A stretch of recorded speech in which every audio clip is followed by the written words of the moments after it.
Hi, hello, നമസ്കാരം, ഹരി ഓം. ഇങ്ങനെ കടയിലിങ്ങനെ ഇരുന്നപ്പം ഞാൻ വിചാരിച്ചൊരു വീഡിയോ എടുക്കാം. കടയിലിങ്ങനെ ഇരിക്കുമ്പോൾ അല്ലേ അതെനിക്കൊരു പക്ഷേ വീഡിയോ എടുക്കാൻ നോക്കുമ്പോൾ അല്ലെങ്കിൽ എത്ര പ്രാവശ്യം കൊണ്ട് ഇപ്പോൾ 1 മണിക്കൂർ കൊണ്ട് എനിക്കിതാ പരിപാടി വരും. പോസ് ചെയ്ത് വെക്കും, ചിലപ്പോൾ പിന്നെ അത് കളയും, പിന്നെ എന്തോ പറഞ്ഞതെന്ന് ഓർക്കത്തില്ല, കളയും. എനിക്കിങ്ങനെ ഇരിക്കുന്നത് കുക്കിങ് തന്നെയാണ് ഇഷ്ടം. അതിലേക്ക് എനിക്കിനി ചെറുക്കെ പ്രവേശിക്കണം. ഗ്യാസിൻ്റെ ഒരു പ്രശ്നം കൊണ്ടിങ്ങനെ ഗ്യാസൊക്കെ ഞങ്ങളിങ്ങനെ സ്റ്റോക്ക് ചെയ്ത് ഒക്കെ തുടങ്ങണം. പിന്നെ എന്താണ്, നമ്മൾ ഇങ്ങനെ വന്നിരുന്ന് പറയുമ്പോൾ ചിലപ്പോൾ ഞാൻ അത് കാണുന്നവർ വിചാരിക്കും ഇവളെന്തിനാണ് ഇങ്ങനെയൊക്കെ വന്നിരുന്ന് വീഡിയോയിൽ പറയുന്നതല്ലേ. പക്ഷെ നമ്മളായിട്ട് നമ്മളെന്താണോ അത് നമുക്കൊരു ഫിൽറ്റർ ഇട്ട് നമ്മൾ വലിയ എന്താ പറയുന്നത്, വലിയൊരു ഫോർമാലിറ്റിയിലൊന്നും വന്നിട്ട് സംസാരിക്കാനൊന്നുമുള്ള ഇതില്ല. ഇന്നിങ്ങനെ കടയിലൊക്കെ വെറുതെ ഇരിക്കുമ്പോൾ ഇങ്ങനെയുള്ള പുസ്തകങ്ങളൊക്കെയാണ് എൻ്റെ കൂട്ട്. ഗുരുദേവൻ്റെ ആത്മോപദേശ ശതകം. അത് അർത്ഥം കൂടെ ഉള്ളതുണ്ട്, ഇത് ആത്മോപദേശ ശതകം പുസ്തകം 100 പദ്യങ്ങളുള്ള പുസ്തകം. അതിൻ്റെ വിശദീകരിച്ചുള്ള അർത്ഥം അതും കൂടെ വായിച്ചാലേ നമ്മളെപ്പോലുള്ള എന്നെപ്പോലുള്ള വിവരമില്ലാത്തവർക്കും വിദ്യാഭ്യാസം ഇല്ലാത്തവർക്കും മനസ്സിലാകത്തുള്ളൂ. അല്ലെങ്കിൽ ഇതൊന്നും മനസ്സിലാക്കിയെടുക്കാൻ പറ്റില്ല.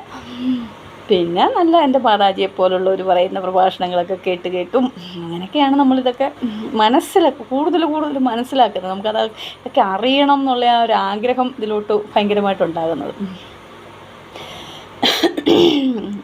പിന്നെന്താണ്, ഇപ്പോൾ ഇങ്ങനെ വായിക്കുമായിരുന്നു, ഇതിനകത്ത് ഇങ്ങനെ ഇന്നൊരു പുതിയ പദ്യം വായിച്ച് അതിനെക്കുറിച്ച് ഇങ്ങനെ ഒരെണ്ണം വായിച്ച് നമുക്ക് പെട്ടെന്ന് മനസ്സിലാവും. നമ്മൾ കുറേ പ്രാവശ്യം വായിക്കും. അരണി കടഞ്ഞെഴും അഗ്നി പോലെ ആരായ്വിൽ അവരിലിരുന്ന് അതിരെറ്റെഴും വിവേകം എന്നാണ് പറയുക. അരണി എന്ന് പറഞ്ഞാൽ 2 തടികൾ തീ ഉണ്ടാകത്തില്ല. ഈ സോമയാഗമൊക്കെ നടക്കുമ്പോൾ കോന്നിയിലൊക്കെ ഒരു സോമയാഗമൊക്കെ നടന്ന സമയത്ത് അരണി കടഞ്ഞ് അതിനകത്തുനിന്ന് തീയുണ്ടായി. അതിൻ്റെ യജ്ഞത്തിനൊക്കെ ആ അഗ്നിയാണ് ഉപയോഗിക്കുന്നതെന്ന് പറയല്ല, അങ്ങനെ കേട്ടിട്ടുണ്ട് ഞാൻ. ആ സോമയാഗമൊക്കെ കാണാം. അതെന്താണെന്ന് അറിയാൻ വേണ്ടി നമ്മൾ പോയില്ലേ. ഭയങ്കര ഒരു അനുഭവമായിരുന്നു ആ സോമയാഗത്തിനൊക്കെ പോയ. കോന്നിയിൽ ലാസ്റ്റിൽ അതിൻ്റെ ഇതിനെല്ലാം തീയൊക്കെ ഇട്ട് ഭയങ്കര ഒരു ഈ അഗ്നി എന്ന് പറഞ്ഞാൽ നമ്മുടെ എല്ലാത്തിനെയും നശിപ്പിച്ച് കളയുന്നതാണല്ലോ. നമ്മുടെ അജ്ഞാനത്തെ മുഴുവനും നശിപ്പിച്ച് കളയുന്നതാണ്.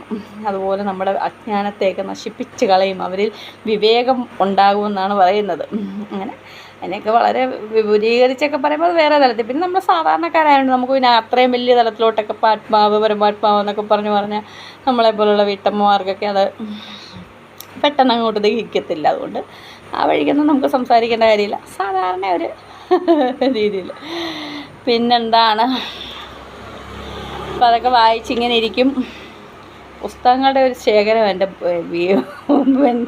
ഇവിടുത്തെ മേശപ്പുറത്ത്.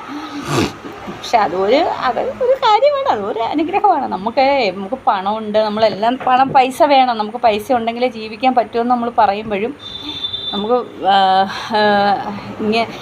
പൈസ ഉള്ളവർക്കെല്ലാം സമാധാനമായിട്ട് ജീവിക്കാൻ പറ്റുമോ? ഇല്ല. അതിനൊപ്പം അതൊക്കെ ഗുരുദേവനൊക്കെ പറഞ്ഞു വെച്ചിട്ടുണ്ടല്ലേ, നമ്മൾ ആധ്യാത്മികതയിൽ ഉറച്ചു നിന്നുകൊണ്ട് ഭൗതിക പ്രവർത്തനങ്ങൾ ചെയ്യൂ, അവിടെ നീ വിജയിക്കുമെന്നാണ്. സത്യമാണ്. അവിടെ നമുക്ക് കുറച്ച് വിവേകം ഉണ്ടാകും. നമുക്ക് കാര്യങ്ങളെ നമ്മളിപ്പോൾ എന്തെങ്കിലും അല്ലാത്തപ്പോൾ ഇപ്പോൾ പഴയവരുന്നാണ്, അവിടെ ഇറങ്ങിയ ആൾക്കാരെന്ത് പറയും, അവർ നോക്കി എന്നെ നോക്കി അത് പറയത്തില്ല, ഇവർ നോക്കി എന്നെ നോക്കി ഇത് പറയത്തില്ല. നമുക്ക് അങ്ങനെയുള്ള ഒരു മനസ്സുണ്ട്. അത് അതൊക്കെ നമ്മുടെ ഉള്ളിൽ നിന്ന് പോകും. നമ്മളെയൊക്കെ എല്ലാവരെയും ഇപ്പം ചിലപ്പോൾ ആണുങ്ങളായാലും ഇപ്പോൾ എല്ലാവർക്കും പക്ഷെ ഞാൻ അതിലൊന്നും വിശ്വസിക്കുന്നില്ല. ആണുങ്ങളൊക്കെ അതിൽ നമുക്ക് അങ്ങനെ ഒരു മൈൻഡ് ഇല്ലെങ്കിൽ നമ്മളെ ആരും ഓടിച്ചിട്ട് പീഡിപ്പിക്കാനൊന്നും പറ്റത്തില്ലെന്ന് തന്നെ വിശ്വസിക്കുന്ന ഒരാളാണ്. നമ്മളെല്ലാവരോടും നല്ലപോലെ വെച്ചാൽ അവരും നല്ലപോലെ നമ്മളോട് തന്നെ വേറെ ആരും. പിന്നെ 100-ലോ 1000-ലോ 2 ആരെങ്കിലും ഒക്കെ കാണുമായിരിക്കും, അങ്ങനെയൊക്കെ ഉള്ളൂ. അല്ലാതൊന്നും ആണുങ്ങളും അത്ര മോശക്കാരൊന്നുമല്ല. ഒന്നിനെയും നമ്മൾ പേടിക്കേണ്ട കാര്യമൊന്നുമില്ല. എല്ലാവരെയും നമ്മൾ നമ്മുടെ ആത്മമിത്രങ്ങളായിട്ട് തന്നെ കാണുക, അത്രയേ ഉള്ളൂ. അല്ലെങ്കിൽ പഴയൊക്കെ നേരത്തെയൊക്കെ ആണെങ്കിൽ ഞാൻ വിചാരിക്കും അടുത്ത ഒരു കസ്റ്റമർ വരുന്നുണ്ട്, അപ്പം ഇനി ഞാൻ ബാക്കി പിന്നെ പറയാം. അപ്പോൾ എല്ലാവരും ഇതൊക്കെ വായിച്ചും അറിഞ്ഞും വിവേകവും ബുദ്ധിയും ജ്ഞാനവും ഒക്കെ ഉണ്ടായി എന്തെങ്കിലുമൊക്കെ ഗുരുദേവൻ പറഞ്ഞ പോലെ എന്തെങ്കിലും വ്യാപാരമൊക്കെ കച്ചവടമൊക്കെ ചെയ്യണം. അമിത ലാഭം പ്രതീക്ഷിക്കാതെ നീ കച്ചവടം ചെയ്യൂ എന്നാണ് ഗുരുദേവൻ പറയുന്നത്. അപ്പം ഞാൻ ആ ഒരു കാര്യത്തിലൊക്കെ ഇപ്പം നമുക്ക് എത്ര ആത്മീയ ഉണ്ടാക്കിയാലും പൈസയും കൂടെ ഉണ്ടെങ്കിൽ ജീവിക്കാൻ പറ്റത്തുള്ളൂ. നമുക്ക് ഇങ്ങനെയൊക്കെ ഉള്ള കാര്യങ്ങളിൽ കൂടെ ഇറങ്ങുമ്പോൾ നമ്മളെ പെട്ടെന്ന് നമ്മളങ്ങനെ തളർന്നൊന്നും പോകത്തില്ലല്ലോ. നമുക്ക് ആ ഒരു നമ്മൾ മറ്റുള്ളവർ മനുഷ്യരിൽ നിന്ന് ഒരുപാട് ആഗ്രഹിക്കരുത്. ഒന്നും നമ്മൾ ഭഗവാൻ ഈശ്വരൻ നമുക്ക് തരും അല്ലേ, എൻ്റെ യോഗവും ക്ഷേമവും എൻ്റെ ഭഗവാൻ വഹിക്കും എന്ന ഉള്ളൊരു ചിന്തയിൽ തന്നെ ജീവിക്കുക. അത് ഒരു ഭയങ്കരമായ തിരിച്ചറിവാണ്. ആ ഒരു തിരിച്ചറിവ് നമ്മൾ ജീവിക്കാൻ തുടങ്ങുമ്പോൾ ഉണ്ടല്ലോ, പിന്നെ വരുന്നതിനെയൊക്കെ അതുപോലെ ജീവിതത്തിൽ ഒരു പ്രശ്നം ഉണ്ടാകുന്നില്ല, പ്രശ്നങ്ങളും പ്രതിസന്ധികളും ഒക്കെ ഉണ്ടാകും. അതിനെയൊക്കെ നമ്മൾ അതിനെയൊക്കെ മറികടക്കാനുള്ള മാർഗ്ഗങ്ങൾ നമ്മൾക്ക് കണ്ടെത്താൻ സാധിക്കും എല്ലാവർക്കും. പിന്നെ നെഗറ്റീവായിട്ടുള്ള ആൾക്കാരെയൊക്കെ നമ്മൾ ഒഴിവാക്കുക. പിന്നെ നമ്മളെ സ്വയം വിശ്വസിക്കുക. അതൊക്കെയാണ് ഏറ്റവും വലിയൊരു കാര്യങ്ങൾ. എന്ത് പ്രശ്നങ്ങളുണ്ടായാലും അതിനെ കൊണ്ട് പ്രതികരിക്കാൻ പറ്റും. ഇപ്പം നമുക്ക് ഞാൻ എൻ്റെ പിള്ളേരോടൊക്കെ ഓരോന്ന് ഇങ്ങനെ ഞാൻ എല്ലാ കാര്യങ്ങളും പറഞ്ഞു കൊടുത്തു വെച്ചിട്ടുണ്ട്. പക്ഷേ ഇനിയും അത് അനുസരിക്കുന്നത് അവരുടെ ഉത്തരവാദിത്വം. മനസ്സുണ്ടെങ്കിൽ ഞാൻ അത്ര ഇപ്പോൾ ഒന്നിനു വേണ്ടി നമ്മൾ പിടിവാശിയില്ല. നമുക്ക് നീ ഇന്നത് ചെയ്യൂ അല്ലെങ്കിൽ നമുക്കറിയാം. നമുക്ക് ഇപ്പോൾ ഇതൊക്കെ മനസ്സിലാക്കുമ്പോൾ അതാണ് നമ്മുടെ ഒരു ബോധം. നമുക്കറിയാം ജീവിതം എങ്ങനെയൊക്കെ പോകും, എങ്ങനെയൊക്കെ നമ്മൾ ജീവിക്കാൻ തുടങ്ങുമ്പോൾ അത് നമുക്കതൊരു ആ ഒരു ബോധം നമുക്കുണ്ടാകും. ഈ പറയുന്ന പോലെ ജീവിക്കാൻ വേണ്ടുന്ന സിലബസ് നമ്മൾ ഒരു ഇതിൽ നിന്നും പഠിക്കത്തില്ല. അത് മനസ്സിലാക്കണമെങ്കിൽ ഈ ആധ്യാത്മിക ബോധവും ഇതൊക്കെ ഉണ്ടായാൽ മാത്രമേ നമുക്ക് ആ ഒരു ഇതുണ്ടാകത്തുള്ളൂ. നമ്മൾ അച്ചടക്കം പഠിക്കുന്നത്, നമുക്ക് ക്ഷമ ഉണ്ടാകുന്നത്, നമുക്ക് മനസ്സമാധാനം ഉണ്ടാകുന്നതും സമചിത്തത ഉണ്ടാകുന്നതും അങ്ങനെ എല്ലാത്തിനെയും സമഭാവനയോടെ കാണാനുള്ളൊരു മനസ്സ്. ഞാൻ പറഞ്ഞ പോലെ ജയവും പരാജയവും എല്ലാം ലാഭവും നഷ്ടവും സുഖവും ദുഃഖവും എല്ലാം നമുക്ക് സമഭാവനയോടെ കാണാനൊക്കെ ഉള്ളൊരു മനസ്സ് ഇതിൽ നിന്നുണ്ടാകും. അല്ലാതെ ഇതും കൊണ്ട് നീ ജീവിച്ചിട്ട് ഒന്നുമില്ലാതെ ജീവിക്കാനൊന്നും അല്ലല്ലോ പറയുന്നത്. അപ്പം നമുക്കത് മനസ്സിലാക്കിയെടുക്കുമ്പോൾ അങ്ങനെ ഓരോരുത്തരും, ഞാനീ പറയുന്നത് സാധാരണക്കാരായ വീട്ടമ്മമാർക്ക് വേണ്ടി തന്നെയാണ് പറയുന്നത്. കാര്യം എൻ്റെയൊക്കെ കൂട്ടമുള്ള ഒരുപാട് പേരുണ്ടല്ലേ, നമ്മളെന്നും ഒരവസ്ഥയിൽ തന്നെ ജീവിക്കുന്നതിൽ അർത്ഥമില്ലല്ലോ. ഇപ്പം സന്തോഷ് ജോർജ് കുളങ്ങരയൊക്കെ പറയുന്ന ഇൻ്റർവ്യൂ ഒക്കെ ഞാൻ അവരുടെയൊക്കെ ഇൻ്റർവ്യൂ നിരന്തരമായിട്ട് കേൾക്കുമായിരുന്നു.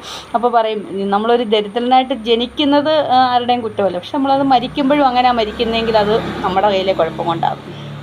അപ്പോൾ അതിൽ അങ്ങനെയൊക്കെയുള്ള വിവേക ബുദ്ധികളൊക്കെ നമുക്ക് തോന്നണം. അപ്പം നമ്മൾ എന്തെങ്കിലും കൊണ്ട് മറ്റുള്ള മനുഷ്യരോട് പറയുമ്പോൾ നമുക്കൊരു ദുഃഖം നമ്മളൊരു മനുഷ്യരോട് പറഞ്ഞു കഴിഞ്ഞാൽ അവർക്ക് അത് കേൾക്കാൻ ഭയങ്കര ഇഷ്ടം. പക്ഷെ നമ്മുടെ ഒരു ഉയർച്ച ഒരു പെട്ടെന്നൊന്നും എല്ലാവരും അംഗീകരിക്കത്തൊന്നുമില്ല. അപൂർവം ആൾക്കാരേ ഉള്ളൂ അതൊക്കെ നല്ല മനസ്സോടെ സ്വീകരിക്കും. പക്ഷെ നമ്മൾ അങ്ങനെ വേണം. മറ്റൊരാളുടെ വിജയം കാണുമ്പോൾ നമ്മുടെ മനസ്സിൽ സന്തോഷം തോന്നണം. അങ്ങനെ ഒരാളായിട്ട് നമ്മൾ മാറണം. അതിന് നമുക്ക് ഇച്ചിരി ഇങ്ങനെയൊക്കെയുള്ള കാര്യങ്ങളിലൊക്കെ പ്രവേശിച്ചാലേ വരും. ഇല്ലെങ്കിൽ നമ്മൾ എത്ര എന്തൊക്കെയാണെന്ന് പറഞ്ഞാലും മാറിയിരുന്ന കുറ്റവും കുറവും ഒക്കെ പറഞ്ഞുകൊണ്ട് തന്നെ ജീവിക്കും. അത് പക്ഷേ അത് നമുക്ക് തന്നെയാണ് അതിൻ്റെ നമ്മൾ മറ്റുള്ളവരെയൊക്കെ വേണ്ടാത്ത വാക്കുകളൊക്കെ പറയുന്നതല്ല, അതെല്ലാം നമ്മളിലേക്ക് തന്നെ വരുമെന്നാണ് പറയുന്നത്. അപ്പം അതിൽ നിന്നൊക്കെ ഒരു മാറ്റം ഉണ്ടാകട്ടെ എല്ലാവർക്കും. പിന്നെ ഞാൻ കുക്കിങ് വീഡിയോ ഒക്കെ ഇടാം. അതിനെക്കുറിച്ചൊക്കെ ഇച്ചിരി പഠിക്കണം. എനിക്കതിനെക്കുറിച്ച് അറിയത്തില്ല ഇപ്പം, അതുകൊണ്ടാണ്.